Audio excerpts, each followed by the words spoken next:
and Micronesia voted against the measure. Well, today we're going to have a very interesting debate on a new book called The Case for Israel. It's by Alan Dershowitz, who is one of the nation's foremost appellate lawyers, Felix Frankfurter Professor of Law at Harvard Law School. His articles are published in the New York Times and other publications. His books include Chutzpah, The Vanishing American Jew, Why Terrorism Works, Shouting Fire, and America Declares Independence. We're also joined by Professor Norman Finkelstein. He is author of 4 books, including The Holocaust Industry, Reflections on the Exploitation of Jewish Suffering.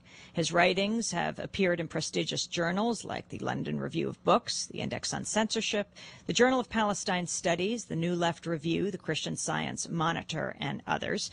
He is also author of Image and Reality of the Israel-Palestine Conflict. His latest book is called The Holocaust Industry. Today, a debate. We're going to begin with Professor Alan Dershowitz. Welcome to Democracy Now! Thank you very much for having me. And why don't we start with you laying out the thesis of your latest book, The Case for Israel? Well, I wanted to write a progressive liberal case for the two-state solution, and the two-state solution which I think that most Israelis favor and have favored for a long time. I dedicate the book to Professor Aaron Barak, who is the president of the Israeli Supreme Court, and for a reason, because I argue in the book that no country in history faced with comparable threats, both external and internal, has ever tried so hard to comply with the rule of law. I compare Israel favorably to the United States in this regard. Its courts intervene actively in support of Palestinian rights.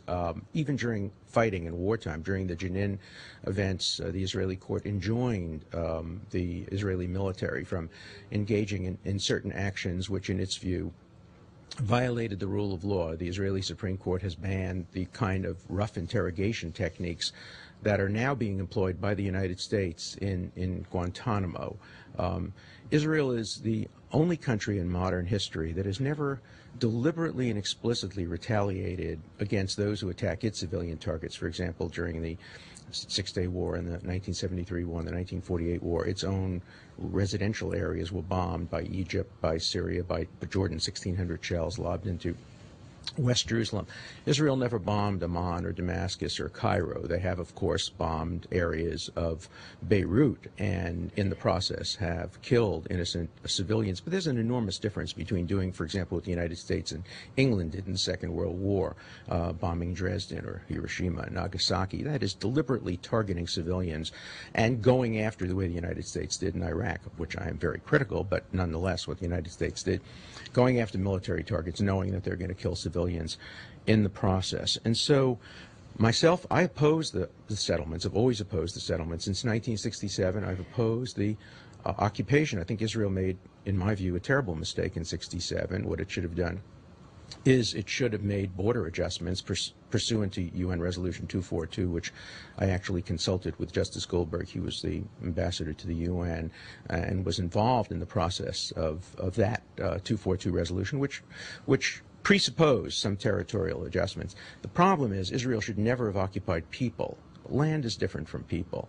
And today, I think, unilaterally, what it ought to do eventually, if it can't find a peace partner, is to make some unilateral changes, small ones, end the settlements. In fact, my peace proposal is that Israel ought to have a schedule for ending the settlements.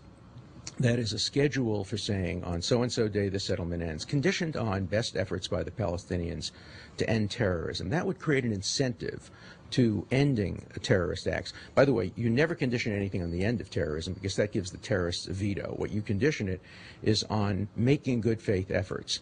And if we can get Israel to end the settlements and the occupation and the Palestinian leadership to stop using terrorism as a tactic, I think finally something that could have happened in 1917, a two-state solution. In 1937, when the Peel Commission recommended a non-contiguous Jewish homeland and the Israelis accepted it and the Arabs rejected it.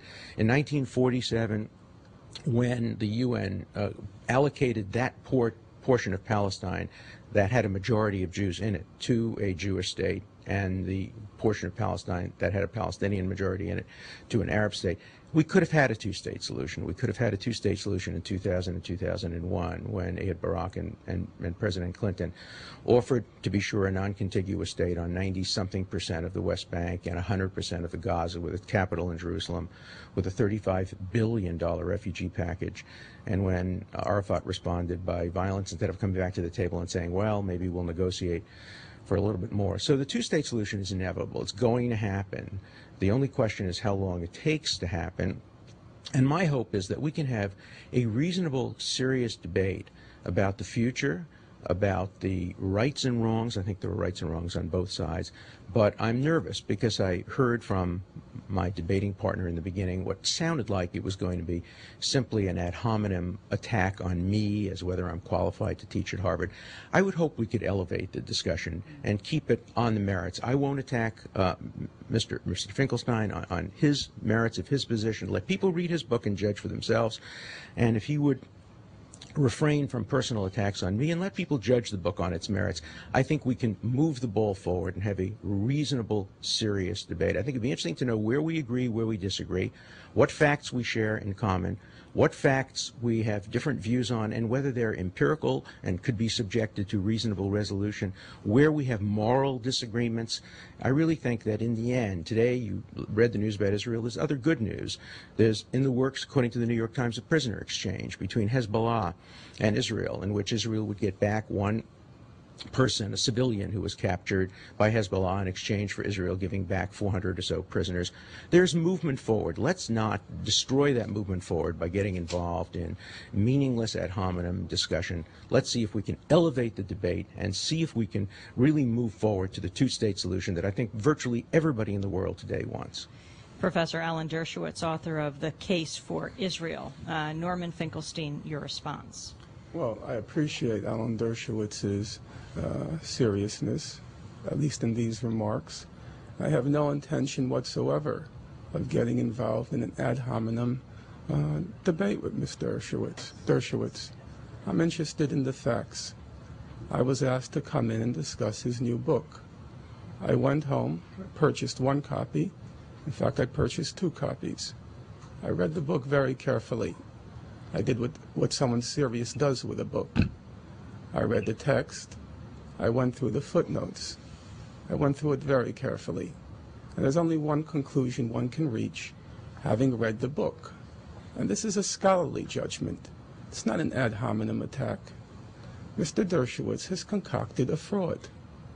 In fact, Mr. Dershowitz has concocted a fraud which, amazingly, in large parts, he plagiarized from another fraud. Now, I found that pretty shocking. I found it shocking coming from a Harvard professor. I find it shocking coming from any professor. Now, we have to cut off at one point. I just want to warn everybody here that, although I'm not a litigious person, when you make allegations of plagiarism, when you make allegations of plagiarism, that's a technical term I agree. Which has great legal implications. I agree. And, I can't obviously sit quietly by and, you shouldn't. and accept an allegation let's look at the evidence. Of plagiarism. All right, let's look at the evidence. Who is the plagiarism from? Let's look at the evidence. In the first 2 chapters of your book, you extensively reproduce all of Joan Peters' pages in her book. I read it carefully. In 1984, show me I'm one going sentence. to show you. Show me one sentence. I am going to show you. Okay. I think I made available the charts to you. No, you've shown me nothing. Let's start with that. That's okay. A categorical lie. Alan, what you're hearing now on radio is that a claim that Mr. Finkelstein made available to me certain charts. No, that is a categorical lie. No. Okay. Mr. Dershowitz, I think you had about 5 minutes time. I wasn't looking at the clock. If we're going to have a civil debate, you're going to have to remain. But it's not going to be a debate about me. Let me be very clear I'm not debating about that. you. Okay. I have no interest in you, Mr. Dershowitz. Right. None at all. I'm interested in the scholarship, and I'm interested in the facts, and I'm interested in your book. Now, in 1984, one Joan Peters published a book called From Time Immemorial. The book was universally recognized by serious scholars to be a fraud. Without wanting to toot my own horn, I'm widely recognized as the person who exposed the fraud. I know that book inside out. I read